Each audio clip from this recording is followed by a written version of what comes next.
एक रहस्यमयी शख्स, एक चोरी हुआ लॉकेट और एक ऐसा सौदा जो रोज की जिंदगी हमेशा के लिए बदल देगा। उसने बस एक ड्रिंक लेने के बारे में सोचा था, लेकिन अब वह एक खतरनाक खेल का हिस्सा बन चुकी थी। क्या रोज इस सौदे को मानेगी या यह सौदा उसके लिए एक और जाल बन जाएगा? द सीक्रेट डील, एक रोमांचक सफर जहां हर मोड़ पर एक नया राज छुपा है। देखिए पूरी कहानी और जानिए, जब प्यार और साजिश आमने सामने आते हैं तब क्या होता है। The secret deal episode. मुखौटा प्रस्ताव। बोस्टन का नाइट स्टार बार उन जगहों में से एक था जहां सप्ताह के दिनों में कम ही लोग आते थे। हल्की पीली रोशनी में बार का माहौल हमेशा थोड़ा उदास सा लगता था, मगर रोज डेविसन को इससे कोई फर्क नहीं पड़ता था। वह हमेशा की तरह अपनी आखिरी बची हुई रकम वोडका शॉट्स पर उड़ाने के लिए वहां पहुंच गई थी। मैडम, मुझे लगता है कि आपको अब रुक जाना चाहिए। आप स्पष्ट रूप से अपना संतुलन खो रही हैं। बारटेंडर ने चिंता जताई। और मुझे नहीं लगता कि आपके साथ कोई ऐसा है जो आपकी देखभाल कर सके। आपको घर जाना चाहिए। रोज ने उसकी ओर झुंझलाकर देखा। उसकी आंखें नशे में धुंधली पड़ चुकी थीं और उसने बारटेंडर को गाली देते हुए कहा, मुझे किसी की देखभाल की जरूरत नहीं है, अब और नहीं। मैं वैसे भी मर रही हूँ। अब बकवास बंद करो और मुझे एक और शॉट दो। बारटेंडर हिचकिचाया, मगर रोज की जिद के आगे उसने हार मान ली और एक और ड्रिंक उसके सामने रख दी। रोज ने गिलास उठाया, झटके से खाली किया और बार में बज रहे संगीत के साथ झूमने लगी। फिर अचानक धमाक! रोज एक टेबल से टकरा गई और एक लैपटॉप जमीन पर गिर पड़ा। हे भगवान, मुझे बहुत खेद है। उसने लड़खड़ाते हुए माफी मांगी और लैपटॉप उठाने के लिए झुकी। हम इस पूरे बार में बस 2 ही लोग हैं। एक ठंडी आवाज आई। और तुमने मेरे लैपटॉप से टकराने का ही फैसला किया? रोज ने सिर उठाकर देखा। एक शख्स जो पूरी तरह से स्लीक सूट में था उसे घूर रहा था। उसकी आंखों में गहरी गंभीरता थी, लेकिन साथ ही उसमें एक अनकहा गुस्सा भी झलक रहा था। रोज ने उसकी ओर ध्यान से देखा। मजबूत जबड़ा, तीखी नाक और घने बाल। तुम्हारी हड्डियों की संरचना काफी अच्छी है, वह नशे में बुदबुदाई। आदमी ने भौहें चढ़ाईं। क्या? कुछ नहीं, रोज ने घबराते हुए कहा। मैं बस बोस्टन में अपने माता पिता को खोजने आई थी, लेकिन कोई सुराग नहीं मिला और मुझे वैसे भी कोई फर्क नहीं पड़ता, तो मैंने सोचा क्यों ना एक ड्रिंक ले ली जाए। आदमी ने नाक पर उंगलियां फेरते हुए लंबी सांस ली। क्या अब तुम मेरे लैपटॉप से दूर रह सकती हो? तुम बहुत पढ़े लिखे लगते हो, रोज ने उसकी ओर झुकते हुए कहा। क्या तुम मर्फी के नियम को मानते हो? क्या? मर्फी का नियम? मेरे साथ जो कुछ भी गलत हो सकता है वो हमेशा गलत ही होता है। सुनो, आदमी ने कंधे उचकाए। तुम नशे में हो, तुम्हें यहां से जाना चाहिए। रोज ने उसकी शर्ट पकड़ ली और हंसी। क्या तुम मेरी कार क्रैश देखना चाहोगे? आदमी की आंखें सिकुड़ गईं। तभी दरवाजे पर कुछ असभ्य दिखने वाले पुरुष दाखिल हुए। रोज ने उनकी ओर देखा और मुस्कुराई। शायद मैं उन लोगों में से किसी से पूछूं कि वो मुझे कहीं सुरक्षित ले जाए, लेकिन इससे पहले कि वह आगे बढ़ पाती, आदमी ने उसकी कमर पकड़ ली और फुसफुसाया। ठीक है, मैं तुम्हें सुरक्षित जगह पहुंचा दूंगा, लेकिन इसके बाद तुम मुझे अकेला छोड़ दोगी। उसने जल्दी से फोन निकाला और आदेश दिया, एक आलीशान स्वीट बुक करो, मैं 5 मिनट में पहुंच रहा हूँ। रोज को कुछ और कहने का मौका भी नहीं मिला, क्योंकि उसकी आंखें बंद हो गईं और वह आदमी की बाहों में बेहोश हो गई। अगली सुबह रोज की आंखें धीरे धीरे खुलीं। वह एक आलीशान होटल के बेड पर थी। सामने वही आदमी खड़ा था, गंभीर नजरों से उसे देखता हुआ। मैं तुमसे एक आखिरी बार पूछ रहा हूँ, ये जेड लॉकेट तुम्हारे पास कैसे आया? रोज की नजर अपने गले की ओर गई। लॉकेट गायब था। उसका दिल जोर से धड़कने लगा। उसने गुस्से में कहा, तुमने मेरा लॉकेट चुरा लिया। आदमी ने ठंडे स्वर में जवाब दिया, अगर तुम्हें वापस चाहिए तो हेंड्रिक्स एंड कंपनी के ऑफिस में आओ। Hendricks and company. रोज गुस्से में ऑफिस में दाखिल हुई और रिसेप्शनिस्ट से बोली, मुझे जोसेफ हेंड्रिक्स से मिलना है। कुछ मिनट बाद एक आदमी उसे एक बड़े चमकदार ऑफिस में ले गया। वहां वही आदमी बैठा था, सूट में, शांत और गंभीर।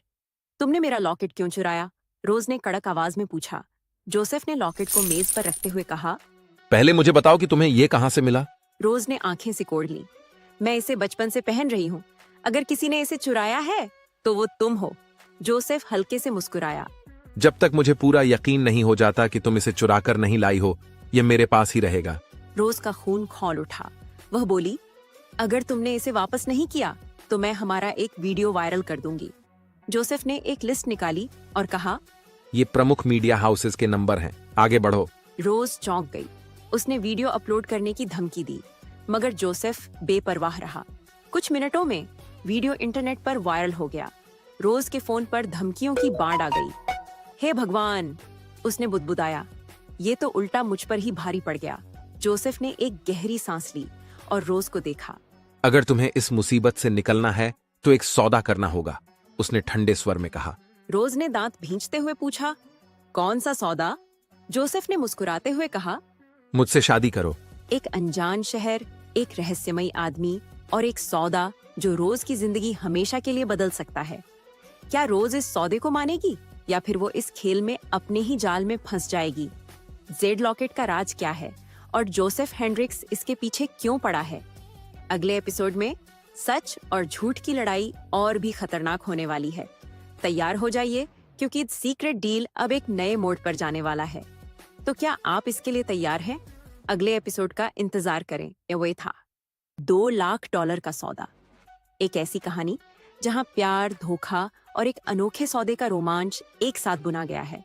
रोज एक साधारण लड़की जो अपनी जिंदगी के सबसे मुश्किल दौर से गुजर रही थी, बीमारी, गरीबी और अपनों को खोजने की जद्दोजहद।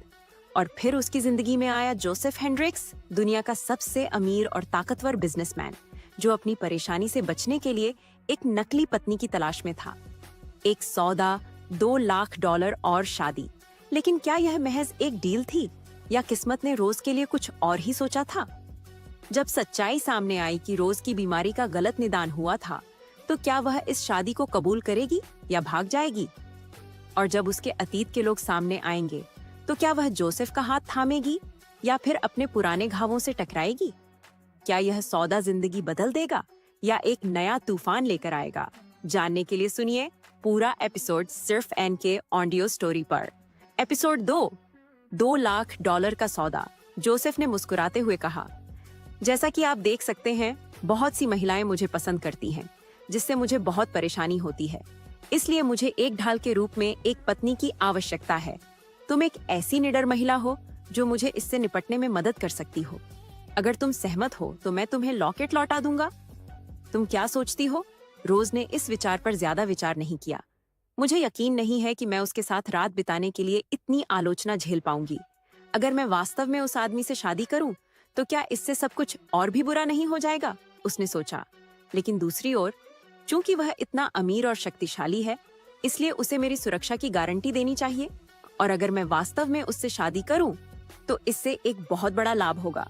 रोज ने अपनी पीठ सीधी की और जोसेफ से कहा, मैं आपकी पत्नी बनने के लिए अपनी जान जोखिम में डाल सकती हूँ, लेकिन मेरा लॉकेट लौटाने के अलावा आपको मेरी दूसरी मांग भी माननी होगी। मुझे इसके बारे में बताओ।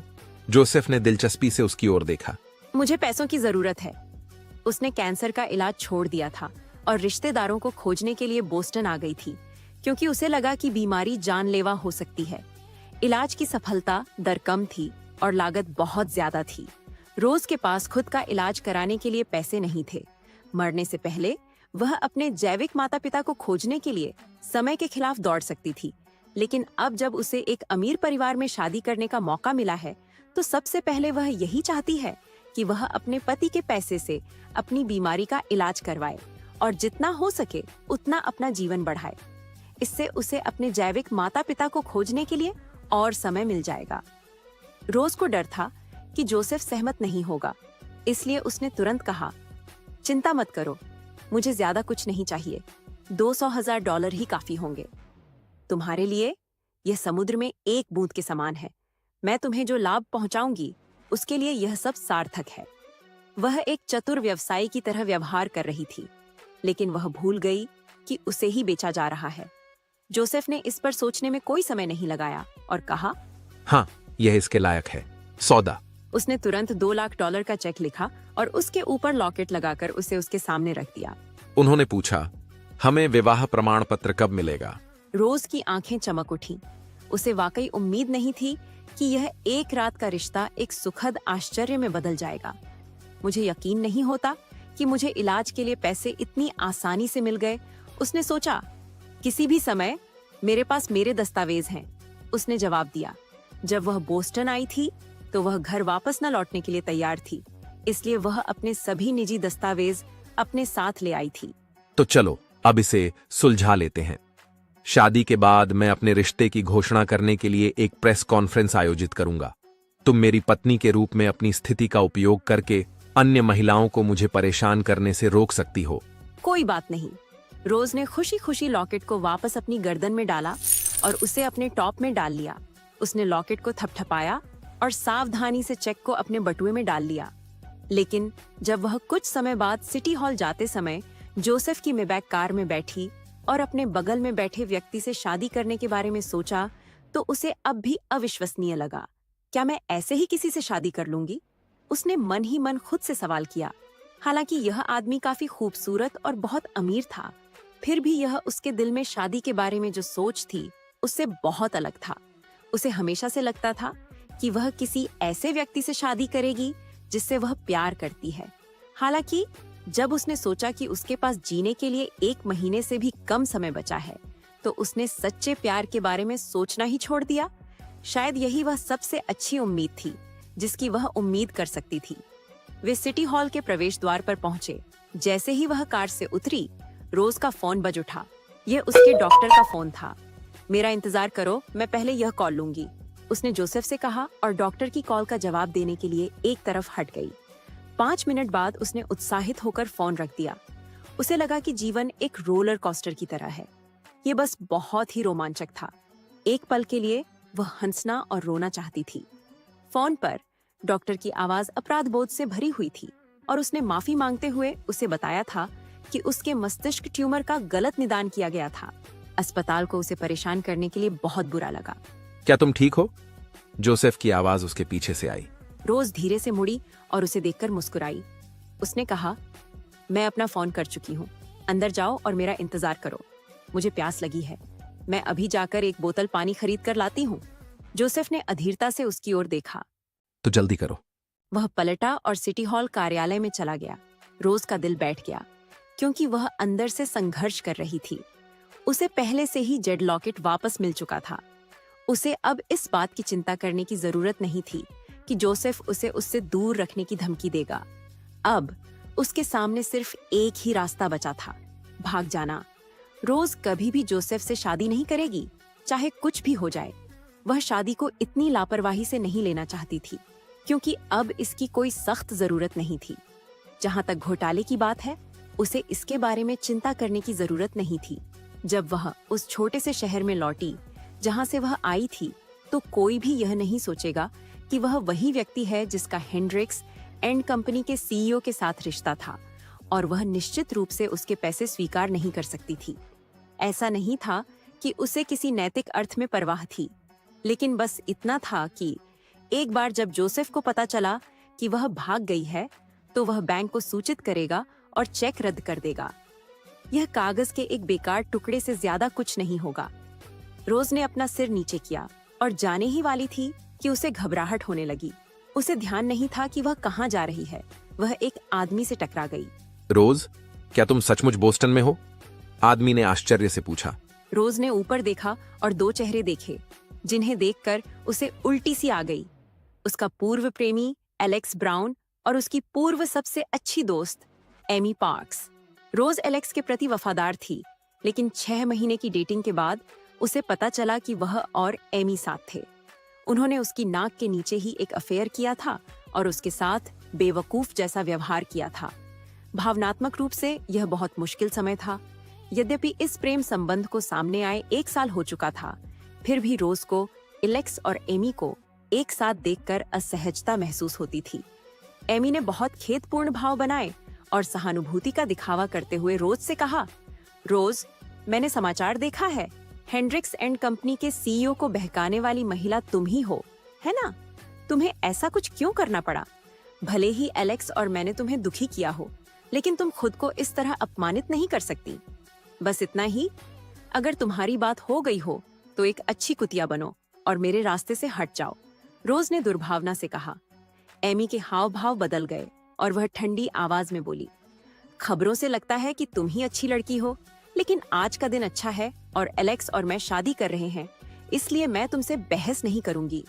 एमी ने जानबूझकर शादी करना शब्दों पर जोर दिया, क्योंकि वह चाहती थी वह अपना प्यार दिखाती है और रोज के लिए चीजें मुश्किल बना देती है।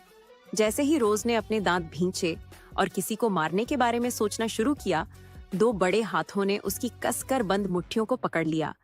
तुरंत ही उसने जोसेफ की कोमल आवाज सुनी। मैं कुछ देर से अंदर तुम्हारा इंतजार कर रहा हूँ। बोलते समय जोसेफ ने सिटी हॉल की ओर पीछे देखा। रोज ने अपने बगल में खड़े जोसेफ के लंबे सीधे शरीर को देखा। वह बेहद शर्मिंदा थी। उसने शायद एमी को उसका मजाक उड़ाते हुए देखा होगा। रोज जोसेफ से शादी करने से बचने वाली थी, लेकिन एलेक्स और एमी के साथ इस मुठभेड़ के बाद उसे समझ में नहीं आया कि उसे भाग जाना चाहिए या यहीं रहना चाहिए। एलेक्स और एमी दोनों ही इस घटना से स्तब्ध थे। क्या वह वाकई हेंड्रिक्स एंड कंपनी का जोसेफ हेंड्रिक्स है? क्या रोज किसी अमीर परिवार में शादी करने जा रही है? ऐसा कैसे हो सकता है? एमी अपने दिल में रो रही थी। एलेक्स ने जोसेफ और रोज की तरफ देखा। उनकी उंगलियां एक दूसरे में कसकर लिपटी हुई थीं और उसे अचानक कड़वाहट महसूस हुई। उस समय उसने उन्हें नीची नजर से देखा था। रोज ने उसे छोड़ दिया। अब जब उसने देखा कि वह हेंड्रिक्स एंड कंपनी के सीईओ से शादी करने जा रही है, तो उसे लगा जैसे उसके चेहरे पर तमाचा मारा गया हो। क्या आपके पास दस्तावेज तैयार हैं? जोसेफ ने मुस्कुराते हुए पूछा। रोज ने देखा कि जोसेफ उसकी मदद करने की कोशिश कर रहा था, इसलिए उसने आत्मीयता से उसकी बांह को गले लगाया और फिर से कहा, बेशक वे तैयार हैं। तुमने मुझे कई बार याद दिलाया। जोसेफ ने रोज के बालों को सहलाया, उसके कंधों पर हाथ रखा और उसे सिटी हॉल की ओर ले गया। जब वह एलेक्स और एमी के पास से गुजरी, तो रोज ने विजेता की तरह महसूस किया और उन्हें बहुत शानदार बधाई दी। निमस मुस्कान। वह जानती थी कि वह भाग नहीं सकती। ये शादी होने वाली थी, खासकर इसलिए क्योंकि इससे एलेक्स और एमी नाराज हो गए थे। कागजी कार्रवाई और विवाह समारोह बहुत ही सुचारू रूप से संपन्न हुआ। जब रोज और जोसेफ सिटी हॉल से बाहर निकले, तो उसे ऐसा लगा जैसे वह किसी सम्मोहन में थी। उसने अपने बगल में बैठे आदमी को देखा और फिर भी उसे लगा कि यह असली नहीं है। क्या वह वाकई उसके साथ अपनी जिंदगी बिताने जा रही थी? एलेक्स और एमी की भी शादी हो चुकी थी। जब वे सिटी हॉल से बाहर निकले, तो खुश दिखने वाले इस जोड़े में बहस होने लगी। एमी ने कहा, तुमने उसे किसी और से शादी करते देखा? क्या तुम्हें ईर्ष्या हो रही है? एलेक्स ने दुखी होकर जवाब दिया, अनुचित मत बनो।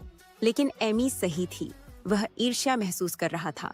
उसे और भी बुरा लगा, क्योंकि रोज ने जिस आदमी से शादी की थी, वह उससे ज्यादा अमीर, दिखने में अच्छा और सफल था। एमी ने फिर कहा, जब से तुमने उसे देखा है, तुम बेचैन लग रहे हो। तुम अब भी उसे पसंद करते हो, है ना? एलेक्स ने उसकी आंखों में नहीं देखा, लेकिन उसने उसका हाथ पकड़ लिया और विनम्रता से कहा, अगर मैं अब भी उसे पसंद करता, तो मैं तुमसे शादी क्यों करता? अपनी कल्पना को बेलगामता होने दो। ये बच्चे के लिए अच्छा नहीं है। एमी जानती थी कि जब एलेक्स झूठ बोलेगा, तो वह उसकी आंखों में नहीं देखेगा। जब से एलेक्स ने रोज से रिश्ता तोड़कर आधिकारिक तौर पर एमी को डेट करना शुरू किया था, उसे लगा कि उसे इसका पछतावा है। वह रात में रोज का नाम भी पुकारता था, जिससे उसे आश्चर्य होता था कि अगर वह गर्भवती नहीं होती, तो वह रोज के साथ वापस आ जाता। ऐसे विचारों से उसे बहुत गुस्सा आया। रोज में ऐसी क्या खूबी थी कि एलेक्स उसे भूल नहीं पाया? ऐसा लगता था कि जोसेफ जैसा आदमी भी उससे प्यार कर सकता है। एमी इस विचार को बर्दाश्त नहीं कर सकी और उसने अपना बदला लेने का फैसला किया। वह रोज को अपनी जिंदगी का मजा नहीं लेने देगी। सुबह के 11:30 बज चुके थे। रोज ने अपने गुनगुनाते पेट को सहलाया और ठंडे और उदासीन जोसेफ से पूछा, प्रेस कॉन्फ्रेंस से पहले क्या मैं कुछ खा सकती हूँ? क्या होगा अगर मैं लो ब्लड शुगर की वजह से बेहोश हो जाऊं? ये कितनी शर्मनाक बात होगी। जोसेफ ने उसकी तरफ देखा। उसका चेहरा ठंडा था और उसने जवाब दिया, बाद में प्रेस कॉन्फ्रेंस में इतना मत बोलो। रोज के मुंह से गुस्सा निकल आया और उसने बार बार सिर हिलाया। भूख मुझे बहुत ज्यादा बोलने पर मजबूर करती है। अगर मेरा पेट भर गया है, तो मैं कुछ नहीं बोलूंगी। जोसेफ ने अधीरता से अपना सिर हिलाया, लेकिन फिर भी कार घुमा ली और हार्बर रेस्तरां की ओर चला गया। उन्होंने मूल रूप से उसे पहले एक निजी फिटिंग में ले जाने की योजना बनाई थी, ताकि वह अपने अगले प्रोजेक्ट के लिए कपड़े ट्राई कर सके। दोपहर को खाने पर जाने से पहले प्रेस कॉन्फ्रेंस। अब उसने उसकी सारी योजनाएं बिगाड़ दी थीं। हार्बर एक मिशेलिन 3 स्टार रेस्तरां था। यह रोज का अब तक का सबसे महंगा और शानदार रेस्तरां था। उसने कुछ देर तक मेन्यू देखा और जोसेफ से 2 बार पूछा कि क्या वह वाकई अपनी पसंद की कोई चीज मंगवा सकती है। उसने सहमति में सिर हिलाया और उसने खुशी खुशी ऑर्डर कर दिया। उसे अभी अभी पता चला था कि उसका गलत निदान किया गया था और ऐसा लगा जैसे उसे जीवन में दूसरा मौका मिल गया हो। इसके अलावा उसने उन बदमाशों को सबक सिखाया था जिन्होंने उसे धोखा दिया था, इसलिए उसकी भूख बढ़ गई थी। वह चाहती थी कि वह रेस्तरां का सारा खाना पैक करके घर ले जा सके। जोसेफ और वेटर की हैरान निगाहों के सामने रोज ने 3 लोगों के लिए पर्याप्त बड़ा भोजन ऑर्डर किया। जोसेफ, जो एक शिष्ट सज्जन व्यक्ति थे, की तुलना में जब वह खाती थीं तो उनका रूप चौंकाने वाला होता था। जोसेफ ने अपना चाकू और कांटा नीचे रख दिया। बोलते समय उसने अपने मुंह के कोने को रुमाल से पोंछा। तुम काफी दुबले पतले दिख रहे हो। मुझे उम्मीद नहीं थी कि तुम इतना अच्छा खाओगे। रोज समझ गई कि जोसेफ उसे चिढ़ा रहा था, लेकिन उसे इसकी परवाह नहीं थी। इसके बजाय उसने अपने होठों से तेल छाटा और अपने हाथ में पकड़े चिकन विंग को उसकी ओर लहराते हुए बात की। जब मैं छोटी थी तो मुझे हमेशा भूख लगती थी। मैं हर भोजन को ऐसे खाती थी जैसे कि वह मेरा आखिरी भोजन हो। तुम्हारे जैसा उच्च और शक्तिशाली अमीर आदमी निश्चित रूप से यह नहीं समझेगा। जोसेफ का चेहरा काला पड़ गया, इसलिए वह मुस्कुराई और विषय बदल दिया। आपने मुझे बहुत बढ़िया खाना खिलाया है, चिंता मत करो। बाद में प्रेस कॉन्फ्रेंस में मैं एक शब्द भी नहीं बोलूंगी। मैं एक अच्छी महिला बनने का वादा करती हूँ। अगर ऐसा ही हो तो ये सबसे अच्छा होगा, जोसेफ ने उसे घूरते हुए कहा। रोज ने उसे अंगूठा दिखाने का इशारा किया और संतुष्ट होकर चिकन विंग चबाना जारी रखा। रोज को इतनी खुशी से खाते देख जोसेफ के चेहरे पर मुस्कान आ गई। बचपन से ही खाना उसके लिए शिष्टाचार की परीक्षा रहा था। वह कभी भी अच्छे खाने का मजा नहीं ले पाता था। जैसे जैसे वह बड़ा होता गया, उसे खाने की आदत हो गई, अच्छे शिष्टाचार के साथ और आवश्यकता के अनुसार भोजन करना। उसे खाने का कोई शौक नहीं था। जब तक वह शान से खा सकता था और अपना पेट भर सकता था, तब तक वह इसे अच्छा खाना मानता था। जब वे रेस्तरां पहुंचे थे, तब जोसेफ को भूख नहीं लगी थी। अब जब वह रोज को देख रहा था तो उसे भूख लगने लगी। पहली बार उसे लगा कि खाने में कुछ मजा भी हो सकता है। जैसे ही रोज ने अपनी प्लेट से आखिरी टुकड़ा उठाया, जोसेफ ने हल्की मुस्कान के साथ उसे देखा। उनकी शादी, जो महज एक सौदा थी, अब एक रहस्य बनती जा रही थी। क्या रोज अपनी शर्तों पर इस रिश्ते को निभा पाएगी या यह खेल किसी और दिशा में मुड़ जाएगा? दूसरी ओर एमी और रिलैक्स का जलन और ईर्ष्या से भरा रिश्ता क्या कोई नई साजिश को जन्म देगा? लेकिन सबसे बड़ा सवाल, क्या रोज इस नकली शादी को निभा पाएगी या कोई अप्रत्याशित मोड़ उसकी दुनिया को फिर से उलट-पुलट कर देगा? जानने के लिए बने रहिए, क्योंकि अगला एपिसोड लाएगा नए ट्विस्ट, नए राज और एक ऐसी कहानी जिससे नजरें हटाना मुश्किल होगा। क्या आप तैयार हैं? एपिसोड हॉट सीट पर press conference Hendricks and company के मीटिंग रूम में दोपहर 2 बजे के लिए निर्धारित की गई थी। रोज ने जोसेफ द्वारा उसके लिए लाए गए स्वादिष्ट भोजन का आनंद लिया। मेकअप आर्टिस्ट ने उसका हल्का मेकअप किया और स्टाइलिस्ट ने उसे एक उपयुक्त ड्रेस पहनाई। रोज आईने के सामने खड़ी हो गई और उस खूबसूरत महिला को अपनी ओर देखते हुए देखा। उसका दिल थोड़ा खुश और थोड़ा उदास था, लेकिन उससे भी ज्यादा वह आईने में जो देख रही थी उससे असहज महसूस कर रही थी। क्या यह अभी भी मैं ही हूँ? क्या मुझे अब से एक महिला होने का नाटक करना होगा? उसने सोचा और असहजता में ड्रेस के तंग कंधे के पट्टों को खींच लिया। जोसेफ ड्रेसिंग रूम में चला गया और उनकी आंखें आईने में मिली। लंबी आकर्षक लड़की को देखते ही उसकी आंखें गहरी हो गईं। रोज ने शर्मिंदगी से अपनी गर्दन को छुआ। क्या मैं बहुत अजीब लग रही हूँ? मैं आमतौर पर ड्रेस नहीं पहनती हूँ, उसने धीरे से कहा। जोसेफ एक क्षण के लिए स्तब्ध रह गया, फिर ठंडे स्वर में बोला, तुम साधारण दिखती हो। हालांकि सच्चाई यह थी कि रोज बेहद खूबसूरत लग रही थी। उसके चेहरे के भाव नाजुक थे और उसका शरीर पतला लेकिन सुडौल था। लेकिन सबसे ज्यादा आकर्षक उसकी आंखें थीं।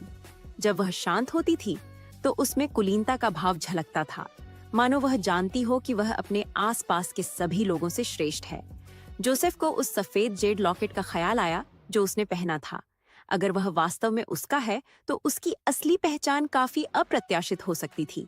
यह सोचते हुए जोसेफ ने भौहें सिकोड़ लीं। मुझे ऊंची एड़ी के जूते पहनने की आदत नहीं है, हो सकता है कि बाद में तुम्हें मेरी मदद करनी पड़े। ये ऊंची एड़ी के जूते बहुत ऊंचे हैं, मैं मुश्किल से चल पाती हूँ। रोज ने शिकायत की। वह जोसेफ के सामने अजीब तरीके से चल रही थी। जोसेफ ने उसके जूतों की ओर देखा और हल्के से कहा, अगर तुम यह गारंटी दे सको कि आज तुम्हारे टखने में मोच नहीं आएगी तो मैं तुम्हें कल हार्बर रेस्तरां ले चलूंगा। रोज का दर्द तुरंत गायब हो गया। उसने अपनी छाती थपथपाई और कहा, बिल्कुल, कोई समस्या नहीं। प्रेस कॉन्फ्रेंस का आरंभ जोसेफ और रोज हाथ में हाथ डाले बैठक कक्ष में चले गए। पत्रकार वहां इंतजार कर रहे थे और उनके कैमरे तैयार थे। कैमरे के शटर की आवाज के साथ लाइट की चमक ने रोज को घबरा दिया।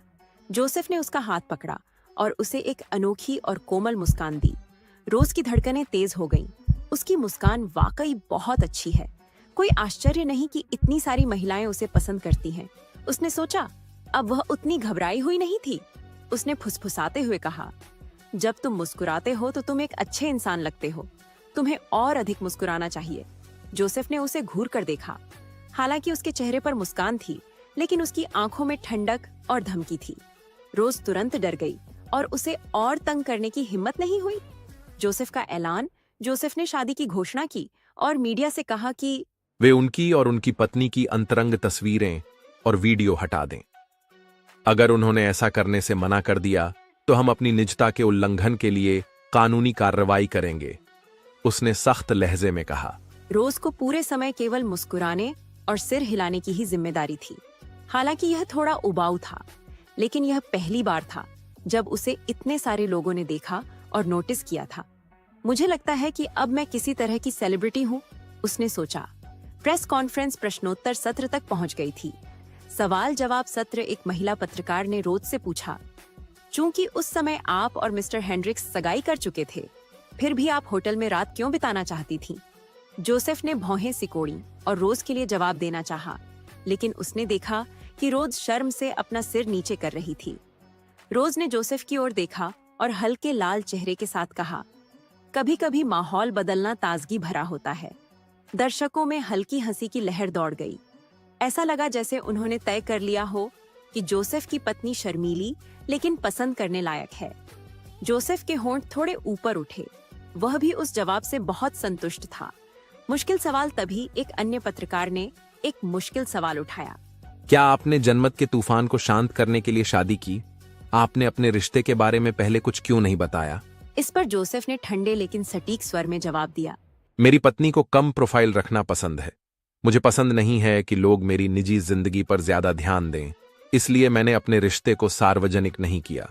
हालांकि किसी ने गलत इरादे से एक वीडियो बनाया जिससे रोज को बहुत परेशानी हुई, इसलिए हम तुरंत शादी करना चाहते थे और अपने रिश्ते को सार्वजनिक करना चाहते थे। वास्तव में अगर यह घटना नहीं होती तो रोज और मैं इस साल के अंत में अपनी शादी कर लेते। जब जोसेफ ने बोलना समाप्त किया तो उसने रोज की ओर देखा और हल्के से मुस्कुराया। रोज की पीठ पर ठंडा पसीना था।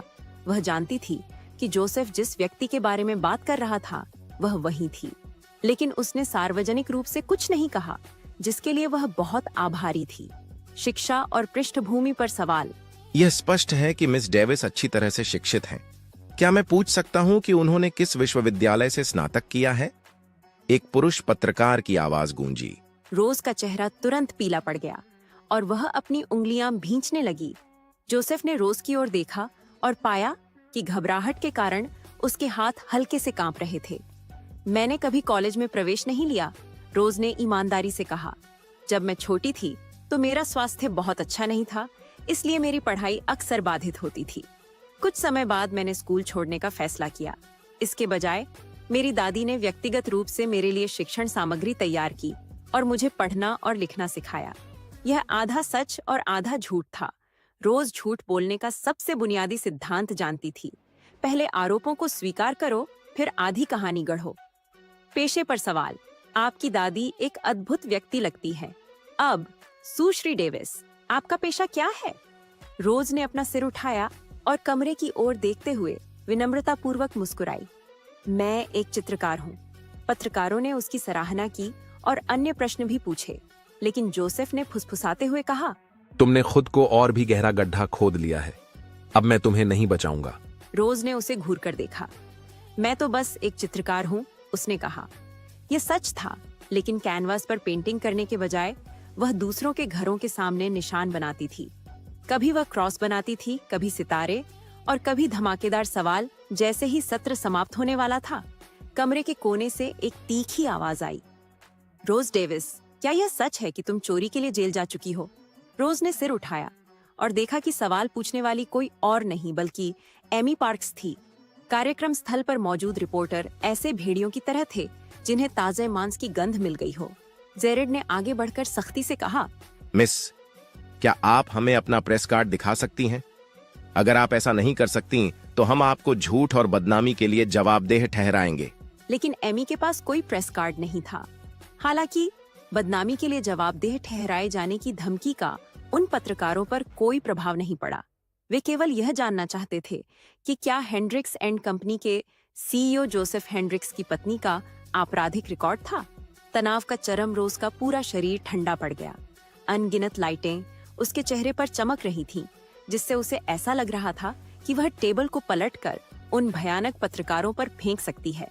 जोसेफ ने देखा कि रोज अब और नहीं रुक सकती, इसलिए उसने उसका हाथ पकड़ लिया और उसे वहां से बाहर निकालने की कोशिश करने लगा। लेकिन रोज उसकी पकड़ से छूटने की कोशिश कर रही थी। उसने उदासीनता से जोसेफ की ओर देखा और फिर आत्मविश्वास से पत्रकारों की ओर मुड़ी। अब रोज ने फैसला कर लिया था, वह किसी कीमत पर हार नहीं मानेगी। क्या रोज अपनी सच्चाई को छुपा पाएगी या उसका अतीत सबके सामने आ जाएगा? जानने के लिए सुनिए अगला एपिसोड सिर्फ एनके ऑडियो स्टोरी पर। कभी कभी सच को छुपाने की लाख कोशिशें भी नाकाम हो जाती हैं, और जब अतीत का कोई पन्ना खुलता है तो वो सब कुछ बदल देता है। रोज ने अपने अतीत का सच सबके सामने कबूल कर लिया, लेकिन क्या यह सच उसके और जोसेफ के रिश्ते को और उलझा देगा? अब जब रोज हेंड्रिक्स परिवार में कदम रख चुकी है, तो क्या उसके सामने सिर्फ प्यार और इज्जत का रास्ता होगा या साजिश और दुश्मनी की बिछी बिसात? आगे क्या होने वाला है, जानने के लिए वीडियो को अंत तक जरूर देखें। एपिसोड फिसल जाना। जब मैं 14 साल की थी तब घर पर कुछ हुआ। मेरी दादी गंभीर रूप से बीमार हो गईं। मेरे पास इलाज के लिए पैसे नहीं थे, इसलिए मैंने एक अमीर व्यापारी से कुछ पैसे चुराने की कोशिश की। मैं समय रहते अपनी दादी को बचाने में सफल रही, लेकिन इसके लिए मुझे कड़ी सजा मिली। मुझे आज भी इसका अफसोस है, लेकिन अगर मुझे दोबारा वही स्थिति मिलती तो मैं फिर से अपनी दादी को बचाने के लिए वो सब करती। यही सच है। अपनी बात कहने के बाद रोज ने आत्मविश्वास से सिर उठाया और बिना किसी झिझक के कार्यक्रम स्थल से बाहर निकल गई।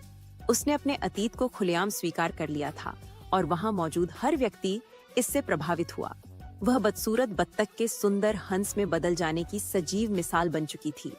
हेंड्रिक्स एंड कंपनी के सीईओ की रहस्यमयी पत्नी में असाधारण साहस और ईमानदारी थी। मीडिया में यह खबर आग की तरह फैल गई। लोग रोज की ईमानदारी और साहस की तारीफ करने लगे। उन्होंने महसूस किया कि वह सिर्फ एक खूबसूरत महिला नहीं थी, बल्कि अपने अतीत का सामना करने की ताकत भी रखती थी। लाउंज में रोज ने अपने पैरों से ऊंची एड़ी के जूते उतारे और लंबी सांस ली। फिर उसने जोसेफ को देखा और ताने मारते हुए कहा, अब जब सबको पता चल गया है कि मेरा आपराधिक रिकॉर्ड है, तो तुम मुझे कब तलाक दोगे? बोलते हुए उसने अपने बैग से $2 लाख का चेक निकाला और उसे थमा दिया। अब तुम्हें इन पैसों की जरूरत नहीं है? जोसेफ ने पूछा।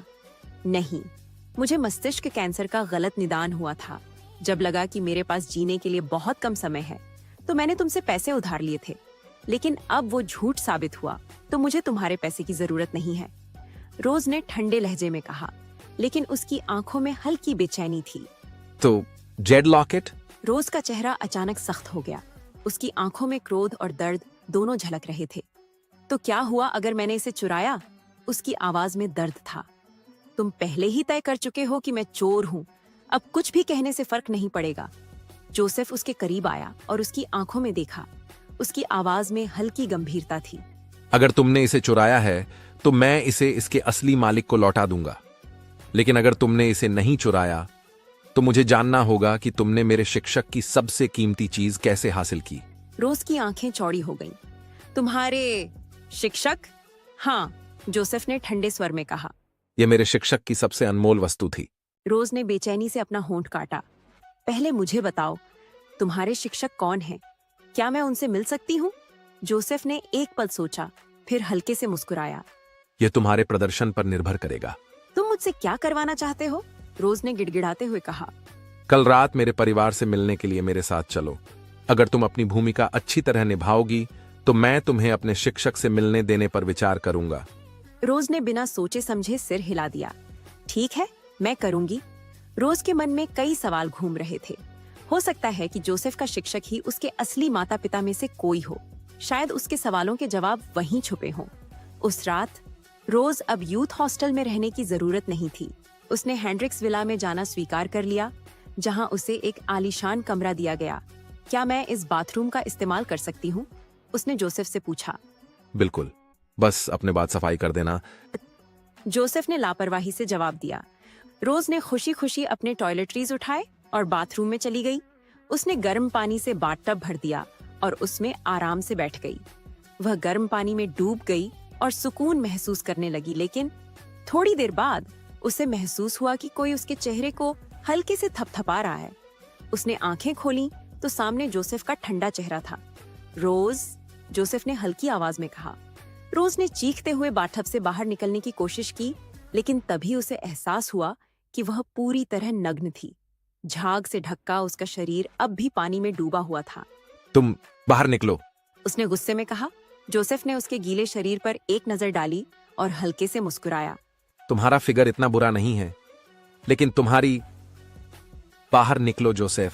तुम्हारा फिगर इतना बुरा नहीं है, लेकिन तुम्हारी बाहर निकलो जोसेफ, जैसे कि मैंने पहले कुछ नहीं देखा हो। रोज के चेहरे पर गुस्सा और शर्म का मिला जुला भाव था। मैंने कहा ना, बाहर जाओ, जोसेफ ने अपनी हंसी रोकते हुए कहा। ठीक है, ठीक है। रात को जब रोज बाथरूम से बाहर निकली तो उसने देखा कि जोसेफ बेडरूम में खड़ा था। तुम अभी भी यहाँ हो? उसने हड़बड़ाहट में पूछा। यह मेरा शयन कक्ष है, जोसेफ ने ठंडे स्वर में कहा। मैं कहीं नहीं जा रहा हूँ। क्या? लेकिन यह तो एक संविधात्मक विवाह है। विवाह भी एक अनुबंध ही है। रोज, जोसेफ उसके करीब आया और उसकी आंखों में झांकते हुए कहा। कल रात क्या हुआ था, भूल गई? रोज की आंखें चौड़ी हो गईं। मुझे कुछ याद नहीं है। तो अब समय आ गया है कि तुम्हें याद दिलाया जाए। जोसेफ ने हल्के से उसकी कमर को छुआ, लेकिन रोज तुरंत पीछे हट गई। रुको, हमें इस पर फिर से बात करनी चाहिए। अब बहुत देर हो चुकी है। रोज, जोसेफ के होंठ उसके करीब आ रहे थे और रोज का दिल जोर जोर से धड़कने लगा। उसने महसूस किया कि वह फिसल रही है और उसे रोकने का कोई रास्ता नहीं था। रोज की सांसें तेज हो गईं। जोसेफ की आंखों में एक रहस्यमयी चमक थी और वह धीरे धीरे उसकी ओर बढ़ रहा था। रुको, रोज ने घबराकर कहा, लेकिन उसकी आवाज कांप रही थी। जोसेफ की उंगलियां हल्के से उसकी ठुड्डी को छू गईं। अब भागने की जरूरत नहीं, रोज। उसकी आवाज में कुछ ऐसा था जो रोज को अंदर तक हिला गया। रोज का दिल इतनी जोर से धड़क रहा था कि उसे लगा जोसेफ भी इसे सुन सकता है। लेकिन तभी दरवाजे पर अचानक एक जोरदार दस्तक हुई। जोसेफ, तुरंत बाहर आओ। रोज और जोसेफ दोनों ने चौंक कर दरवाजे की ओर देखा। आवाज गहरी और सख्त थी। यह कोई और नहीं बल्कि हेंड्रिक्स परिवार के मुखिया थे। आखिर क्या हुआ है? क्या जोसेफ का राज रोज के सामने आने वाला है? क्या रोज सच में अपने अतीत से पूरी तरह भाग पाई है? जानने के लिए अगले एपिसोड का इंतजार करें। एपिसोड परेशानी न करें जोसेफ ने शुरू में रोज को सिर्फ चिढ़ाना चाहा था। उसने नहीं सोचा था कि जो लड़की इतने सारे लोगों के सामने सेक्स के बारे में बेधड़क बात करती है, वह इतनी शर्मीली और अनुभवहीन होगी। उसकी झिझक ने उसके भीतर एक अजीब सी आग जला दी थी। जब वह छोटा था तो उसने केवल पढ़ाई पर ध्यान केंद्रित किया था और फिर उसने खुद को पूरी तरह से कंपनी के लिए समर्पित कर दिया। हालांकि लगातार महिलाएं उसके सामने खुद को पेश करने की कोशिश करती थीं, लेकिन वह कभी किसी के प्यार में नहीं पड़ा। उसने यह कभी नहीं सोचा था कि रोज के सामने उसे खुद को नियंत्रित करने में परेशानी होगी। यह एहसास उसे सच में हैरान कर रहा था। क्या तुमने नहीं कहा था कि तुम कुछ भी कर सकती हो, बशर्ते तुम जेड लॉकेट के असली मालिक को देख सको? उसने पूछा। वह उसके होठों से सिर्फ 1 इंच की दूरी पर था और उसकी आवाज में प्रलोभन भरा हुआ था। लेकिन मैं तो एक गरीब लड़की हूँ जो झुग्गी झोपड़ियों में पली बढ़ी हूँ। मैं किसी भी तरह से आप जैसे अमीर और ताकतवर आदमी के लायक नहीं हो सकती, मिस्टर हेंड्रिक्स। उसकी आंखों में बेबसी झलक रही थी और उसकी आवाज में हल्की कंपी थी। जोसेफ को यह सब बहुत दिलचस्प लग रहा था। इतनी महिलाएं थीं जो उसके बिस्तर पर चढ़ने को तैयार थीं, लेकिन यह पहली महिला थी जो उसके साथ सोने से बचना चाहती थी।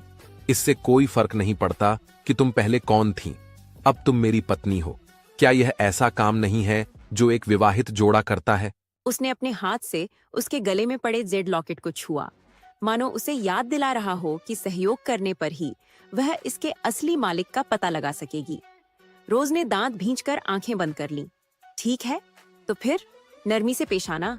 वह एक शहीद की तरह लग रही थी जो अपनी नियति का इंतजार कर रही हो। लेकिन जोसेफ के होठों पर एक हल्की मुस्कान आई। उसने धीरे से झुककर उसके कांपते होठों को छुआ और फिर अचानक रुक गया। वह खड़ा हुआ और ठंडे स्वर में बोला, यदि तुम नहीं चाहती हो तो मैं तुम्हें मजबूर नहीं करूंगा, लेकिन मैंने यह भी नहीं सोचा था कि मैं अगले कई वर्षों तक अपनी पत्नी से अलग सोता रहूंगा। यह कहकर वह कमरे से बाहर चला गया। अगली सुबह जब जोसेफ बाहर जा चुका था तो रोज ने राहत की सांस ली। उसने दरवाजा बंद किया और ताला लगा दिया। हालांकि उसकी बेचैनी अब भी कम नहीं हुई थी। उसने अतिरिक्त सुरक्षा के लिए दरवाजे के सामने एक कुर्सी रख दी और फिर बिस्तर पर लेट गई। पिछले 2 दिनों में जो कुछ हुआ था उसके बारे में सोचते सोचते वह परेशान थी। घंटों करवटें बदलने के बाद वह सुबह 4 बजे जाकर सो सकी। जब वह जागी तो दोपहर हो चुकी थी। टेबल पर एक नोट था, मैं आज रात 6 बजे तुम्हें लेने आऊंगा। हमें दादाजी के घर जाना है। अच्छे कपड़े पहनना मत भूलना। टेबल पर नाश्ते की एक प्लेट रखी थी, ताजे तले हुए अंडे। रोज ने उसकी तरफ देखा और उसकी आंखों में हल्की नमी आ गई। किसी ने मेरे लिए आखिरी बार नाश्ता कब बनाया था? उसकी दत्तक दादी के गुजर जाने के बाद से किसी ने ऐसा नहीं किया था। यह आदमी जो इतना क्रूर लग रहा था, क्या वास्तव में इतना विचारशील हो सकता है? कृतज्ञता से भरकर रोज ने नाश्ता समाप्त किया, लेकिन जोसेफ के माता पिता और दादा से मिलने के बारे में सोचकर उसे अभी भी सिरदर्द हो रहा था। अगर मुझे अच्छे कपड़े पहनने को कहा है तो मुझे खरीदारी करनी होगी। उसने अपना सूटकेस खोला। उसके पास सिर्फ जीन्स, टी शर्ट और सस्ते स्पोर्ट्स वियर थे। उसने अपना बैंक बैलेंस देखा और निराश हो गई। कितना पैसा खर्च करना पड़ेगा, लेकिन कोई और विकल्प नहीं था। उसने अपने दांत भींचे और शॉपिंग के लिए निकल पड़ी। देर शाम रोज एक छोटी काली ड्रेस, चमड़े के जूते और एक हैंडबैग लेकर वापस आई। मैंने जोसेफ की मांग पूरी करने के लिए इतना पैसा खर्च किया है, मुझे निम से इसके पैसे वापस लेने होंगे। शाम के ठीक 6 बजे जोसेफ समय पर आ पहुंचा। उसने रोज की तरफ देखा जो नए कपड़ों में सुंदर लग रही थी। नई ड्रेस। उसकी नजर उस प्राइस टैग पर पड़ी जो अभी भी ड्रेस के कॉलर में छुपा हुआ था। जोसेफ ने उसकी ओर हाथ बढ़ाया और टैग उतारने लगा, लेकिन रोज ने तुरंत उसका हाथ पकड़ लिया। इसे मत छुओ, उसने गंभीर स्वर में कहा। मुझे पहले यह जानना होगा, क्या तुम मुझे इस ड्रेस के पैसे वापस करोगे?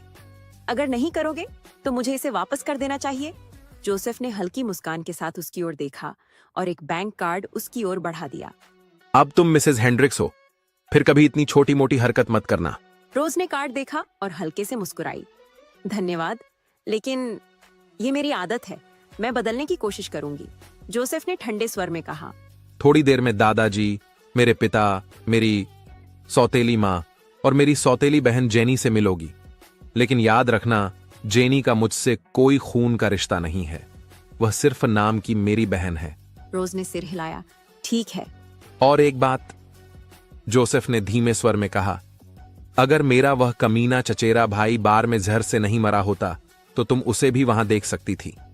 लेकिन उससे अकेले मिलने की गलती मत करना, वह अच्छा आदमी नहीं था। रोज ने हल्के से मुस्कुराते हुए कहा, तो तुम्हें उसे चेतावनी देनी चाहिए कि वह मुझसे दूर रहे। अगर उसने मुझे तंग किया तो मैं उसे पछताने पर मजबूर कर दूंगी। जोसेफ ने उसकी ओर देखा और सिर हिलाया। बस परेशानी मत खड़ी करना। ठीक है, लेकिन रोज के मन में पहले से ही एक योजना बन रही थी। हेंड्रिक्स हवेली, चार्ल्स हेंड्रिक्स अभी भी अध्ययन कक्ष में पेंटिंग कर रहे थे। जोसेफ और रोज जैसे ही अंदर पहुंचे, एक मध्यम आयु की महिला हल्के नीले रेशमी गाउन में उनके सामने आई। उसके बाल आग की तरह लाल थे और उसकी आंखों में एक मतलबी चमक थी। यह जोसेफ की सौतेली माँ है। रोज ने विनम्रता से अभिवादन किया। नमस्ते मैम, लेकिन मार्गरेट ने उसे नजरअंदाज कर दिया और रिचर्ड से कहा, जाओ, उसके जूतों के लिए प्लास्टिक का थैला ले आओ। मुझे घटिया चमड़े की बदबू बर्दाश्त नहीं होती। रोज ने मुस्कुराकर अपने जूते उठाए और रिचर्ड को सौंप दिए। मुझे तुम्हें परेशान करने से नफरत है, लेकिन मैं नहीं चाहती कि यहाँ की बदबू से मेरे जूते दूषित हो जाएं। मार्गरेट का चेहरा गुस्से से लाल हो गया। तुम्हारी हिम्मत कैसे हुई? लेकिन रोज ने शांत स्वर में कहा, मैं भले ही पैसों के लिए शादी कर रही हूँ, लेकिन कम से कम मैंने किसी और के पति को तो नहीं चुराया। मार्गरेट का चेहरा सफेद पड़ गया। अगली योजना। मार्गरेट और जेनी ने मिलकर बदला लेने की योजना बनाई थी। माँ, हम उसका चेहरा बर्बाद क्यों न कर दें, फिर देखते हैं कि जोसेफ उसे चाहता भी है या नहीं। मार्गरेट ने आंखें बंद कर एक ठंडी हंसी के साथ कहा, अब समय आ गया है उसे सबक सिखाने का। तो दोस्तों, क्या रोज मार्गरेट और जेनी की साजिश का शिकार होगी या फिर अपनी चतुराई से इस जाल को तोड़ देगी? क्या जोसेफ इस चाल को समझ पाएगा या फिर उनके रिश्ते में नई मुश्किलें आएंगी? अगर आपको यह कहानी रोमांचक लगी तो अगला एपिसोड मिस मत करना। जानने के लिए कि रोज का आगे क्या होगा, सुनते रहिए एनके ऑडियो स्टोरी, जहां हर मोड पर मिलेगा रोमांच, सस्पेंस और ढेर सारी मस्ती। जल्द मिलते हैं अगले एपिसोड में। एपिसोड पारिवारिक झगड़ा। जेनी ने रोज के आकर्षक चेहरे और जोसेफ के उसे देखने के तरीके के बारे में सोचा। उसके मन में आया कि वह सल्फ्यूरिक एसिड की एक बोतल खरीदकर उस पर फेंक दे। मार्गरेट ने कुछ क्षण सोचा और फिर अपना सिर हिलाया। जब तक यह बिल्कुल जरूरी न हो, हम ऐसा नहीं कर सकते। ये बहुत खतरनाक है। अगर हमें पकड़ लिया गया तो हम दोनों बर्बाद हो जाएंगे। लेकिन वे तो पहले ही शादी कर चुके हैं। मुझे क्या करना चाहिए?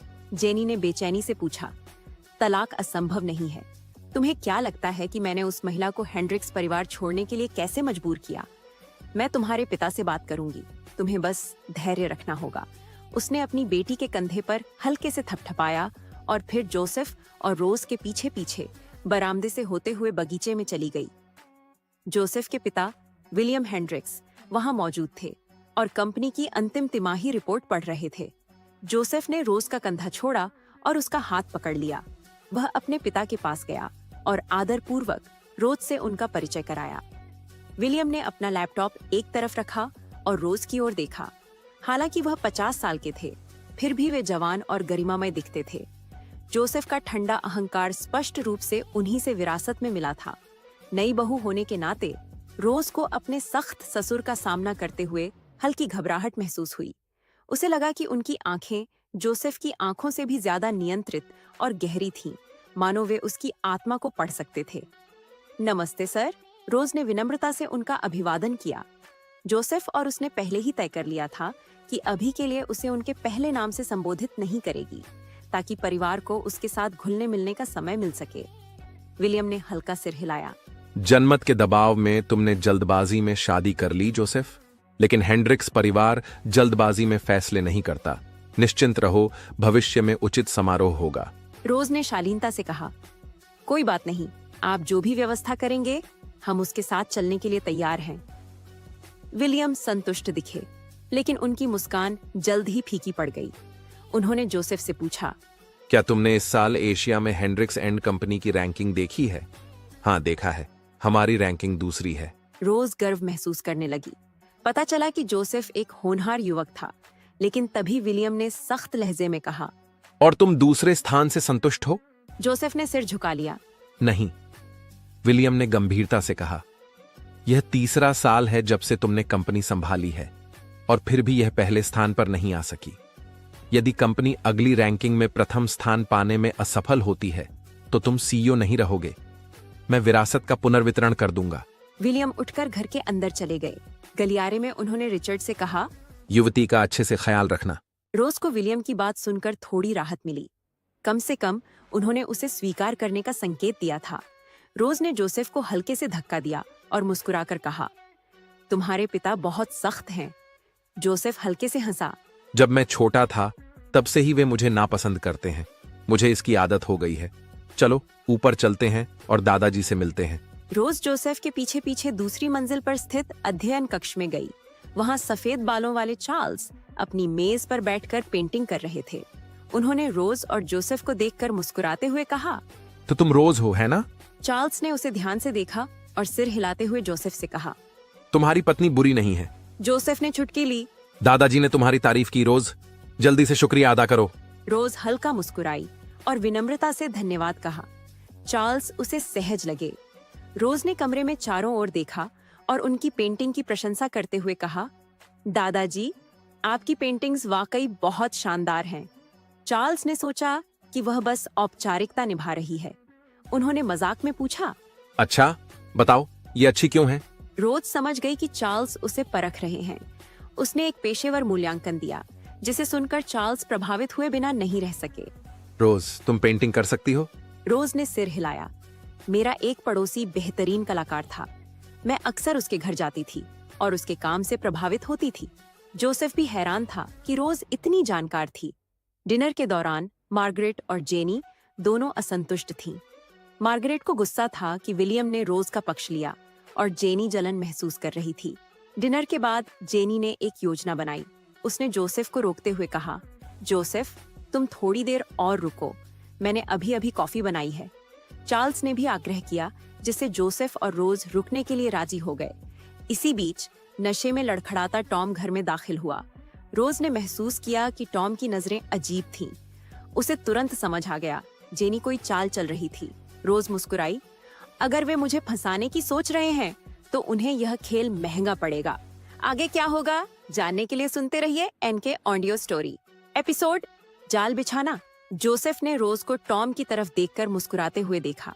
उसे नहीं पता था कि यह जानबूझकर किया गया था या नहीं।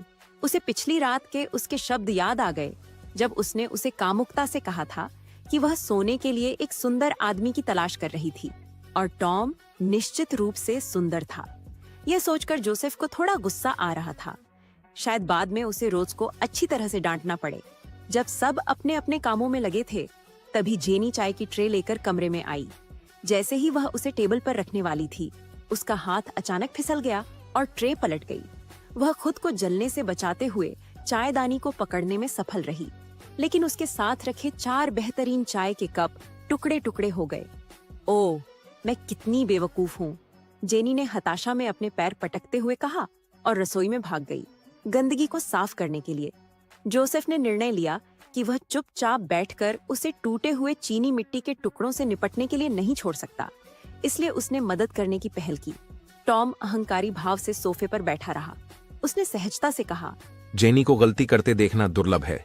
जेनी ने रसोई से लौटते समय उसे घूरते हुए गुस्से से कहा, तुम बस मुझे खुद को मूर्ख बनाते हुए देखना चाहते हो। तुम मदद करने की कोशिश भी नहीं कर रहे हो। जब रोज ने यह सुना तो उसे भी थोड़ा दोषी महसूस हुआ, इसलिए वह भी मदद करने के लिए उठ खड़ी हुई। उसी समय जोसेफ रसोई में चीनी मिट्टी के बर्तनों के टुकड़ों को कूड़ेदान में फेंकने चला गया। जेनी ने कहा, रोज, टॉम से कहो कि वह तुम्हें अपने कमरे में ले जाए। अतिरिक्त चाय का सेट वहां है। चलो इस बढ़िया चाय के बर्तन को बर्बाद न होने दें। वह अकेले क्यों नहीं जा सकता? रोज ने मुस्कुराते हुए पूछा। क्योंकि मुझे चिंता है कि उसने बहुत ज्यादा शराब पी ली है, उसके हाथ स्थिर नहीं होंगे, जेनी ने समझाया। यही वह क्षण था जब रोज को अंततः समझ में आया कि क्या हो रहा था। जेनी अपने लिए जाल बिछाने के लिए कामुक टॉम का इस्तेमाल कर रही थी। जेनी की योजना को समझते हुए रोज ने टॉम की ओर मुस्कुराते हुए कहा, चलो चलें। टॉम के चेहरे पर खुशी झलक रही थी। रास्ते में टॉम ने बीच बीच में अपनी बगल में खड़ी उस सुंदरी पर नजर डाली। वह पहले से ही उसके बारे में कल्पना कर रहा था। उसका पूरा शरीर घबराहट की आशंका से झुनझुनी कर रहा था। इससे पहले कि वे उसके कमरे में पहुंचते, रोज ने कहा, टॉम, तुम पहले ऊपर क्यों नहीं चले जाते? मैं शौचालय जाकर आती हूँ, फिर आकर तुम्हें ढूंढूंगी। टॉम पहले से ही गर्म और पसीने से तर था। उसने मुस्कुराते हुए रोज की कलाई पकड़ ली। मेरे कमरे में एक शौचालय है। रोज जल्दी से पीछे हटी और उससे छूट गई। उसने धीमी आवाज में उसे याद दिलाया, मैं जानती हूँ कि तुम कामुक महसूस कर रहे हो, लेकिन हम तुम्हारे कमरे में नहीं जा सकते। क्या होगा अगर कोई हमें ढूंढने आ जाए? टॉम को अब पूरा विश्वास हो गया कि रोज उसे चाहती है। वह खुश हुआ और पूछा, तो फिर हमें कहाँ जाना चाहिए? दूसरी मंजिल पर दादाजी के अध्ययन कक्ष में जाओ और मेरा इंतजार करो। रात में वहाँ कोई नहीं जाएगा और कोई भी हम पर शक नहीं करेगा। मैं जोसेफ से बात करूंगी और फिर आकर तुम्हें ढूंढूंगी। ध्यान रखना कि लाइटें न जलाओ। टॉम ने तुरंत ही योजना पर सहमति जता दी।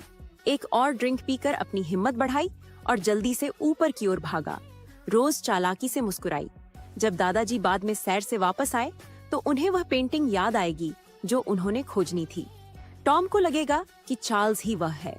वह खुद को पूरी तरह से बेवकूफ बना लेगा। वह यह सब खुद देखना चाहती थी। टॉम के चले जाने के बाद रोज अंधेरे गलियारे में खड़ी होकर लिविंग रूम की ओर देखने लगी। जेनी अपनी सांस रोककर शोरगुल सुन रही थी, शायद यह देखने के लिए कि रोज और टॉम के बीच कुछ हुआ या नहीं। फिर वह जोसेफ को कमरे में ले जाकर उन्हें रंगे हाथों पकड़वाना चाहती थी। रोज ने जोसेफ की तरफ देखा। उसका चेहरा लाल था और वह असहज लग रहा था। रोज को अचानक याद आया कि चार्ल्स ने जोसेफ को अपनी खास घर में बनी शराब के कुछ गिलास पिलाए थे। रोज को चिंता हुई कि जोसेफ नशे में जेनी के बहकावे में न आ जाए। उसने फौरन एक योजना बनाई और रिचर्ड से पूछा, आज रात जोसेफ और मैं किस कमरे में रुकेंगे? रिचर्ड ने जवाब दिया, जोसेफ का अपना कमरा है, दूसरी मंजिल के पूर्वी हिस्से में। कमरा पहले से ही तैयार है। रोज ने जोसेफ को एक संदेश भेजा, मैं तुम्हारे बेडरूम में हूँ, जल्दी ऊपर आओ। शराब के नशे में जोसेफ को गर्मी और बेचैनी महसूस हो रही थी। रोज का संदेश पढ़ते ही वह तेजी से अपने कमरे की ओर बढ़ गया। जेनी ने जोसेफ को जाते देखा और उसे रोकने की कोशिश की। जोसेफ, तुम कहाँ जा रहे हो? जोसेफ ने जवाब दिया, मुझे थोड़ा चक्कर आ रहा है, मैं आराम करने जा रहा हूँ। जेनी ने उसके साथ जाने की पेशकश की, लेकिन जोसेफ ने सख्ती से मना कर दिया और उसे वहीं छोड़कर चला गया। कमरे में पहुंचते ही रोज ने उसे पानी पीने को कहा और फिर उसे ठंडे पानी से नहाने की सलाह दी, लेकिन जोसेफ के इरादे कुछ और ही थे। एपिसोड, एक चुराया हुआ चुंबन। चार्ल्स टहलने के बाद सीधे अपने अध्ययन कक्ष में चला गया। पहले वह हमेशा सीधे अपने कमरे में जाकर सो जाता था, लेकिन आज कुछ अलग था। उसकी पोती रोज, जिसे जोसेफ उससे मिलने लाया था, उसकी यादों में बसी थी। वह बहुत प्यारी थी। चार्ल्स ने अपने आर्किड उद्यान का एक जलरंग चित्र बनाकर रोज को देने का निर्णय लिया। एक अप्रत्याशित क्षण टॉम, जो स्टडी रूम में छिपा हुआ था, बेचैन और अधीर हो रहा था। जैसे ही उसने दरवाजा खुलने की आहट सुनी, वह उत्साहित होकर आगे बढ़ा और बिना देखे ही उस व्यक्ति को गले लगा लिया। बेबी, मुझे तुम्हें चूमने दो, उसने कहा और आगे बढ़ा, लेकिन तभी उसे एक जोरदार थप्पड़ पड़ा। टॉम पीछे हट गया और स्तब्ध होकर देखने लगा। टॉम, ये तुम क्या कर रहे हो? चार्ल्स की गहरी आवाज गूंजी। चार्ल्स ने लाइट जलाई और टॉम का चेहरा डर से सफेद पड़ गया। उसने महसूस किया कि उसने गलती से रोज के बजाय अपने दादा को चूमा था। दादाजी, आप यहाँ क्यों हैं? टॉम हकलाया। चार्ल्स की आंखें क्रोध से चमक उठी। अगर मैं नहीं होता तो तुम और किसकी प्रतीक्षा कर रहे थे? उसकी आवाज कठोर थी। चार्ल्स ने पास पड़ा पंख झाड़न उठाया और टॉम की ओर बढ़ा। भागने की कोशिश टॉम जैसे ही चार्ल्स की मंशा समझा, वह तुरंत भागा। चार्ल्स भी पीछे हटने वाले नहीं थे। उन्होंने पूरे घर में टॉम का पीछा किया। टॉम टेबलों से टकराया, कुर्सियां गिराईं, लेकिन चार्ल्स ने हार नहीं मानी। उसी समय रोज बाथरूम से बाहर निकली। बाहर की चीख पुकार सुनकर वह तुरंत समझ गई कि क्या हो रहा है। उसके होंठों पर एक संतोषजनक मुस्कान आ गई। जोसेफ ने उसकी मुस्कुराहट देख ली। तुम्हें पहले से पता था? उसने संदेह से पूछा। रोज ने कंधे उचकाए। जेनी ने जानबूझकर मुझे टॉम के कमरे में चाय देने के लिए भेजा था। मुझे तभी शक हो गया था। टॉम के इरादे नेक नहीं थे। मैं उसकी चाल में नहीं फंसने वाली थी। जोसेफ की आंखें सख्त हो गईं। क्या टॉम ने तुम्हारे साथ कुछ किया? नहीं, चिंता मत करो, मैं अपनी सुरक्षा खुद कर सकती हूँ, रोज ने आत्मविश्वास से कहा। एक नई शुरुआत। अगली सुबह रोज जब जागी तो उसने खुद को बिस्तर पर पाया। मैं यहाँ कैसे आई? उसने खुद से पूछा। जोसेफ, जो पहले से उठ चुका था, मुस्कुराया। लगता है कि तुमने रात में खुद ही मुझे गले लगा लिया था। रोज का चेहरा लाल हो गया। वह तुरंत उठकर बाथरूम की ओर भागी, जिससे जोसेफ की हंसी छूट गई। एक नई डील नाश्ते के बाद रोज ने जोसेफ से पूछा, तुम मुझे अपने शिक्षक से कब मिलवाओगे? जोसेफ ने उसकी ओर देखा और शरारती मुस्कान के साथ कहा, अगर तुम 1 महीने तक हर दिन मेरे लिए ऑफिस में दोपहर का खाना लेकर आओ तो मैं तुम्हें उनसे मिलवाऊंगा। रोज ने गहरी सांस ली और मन ही मन खुद को संभाला। ठीक है, तुम जीत गए। अगले दिन रोज एक लाल क्लासिक ड्रेस पहनकर जोसेफ के ऑफिस में पहुंची।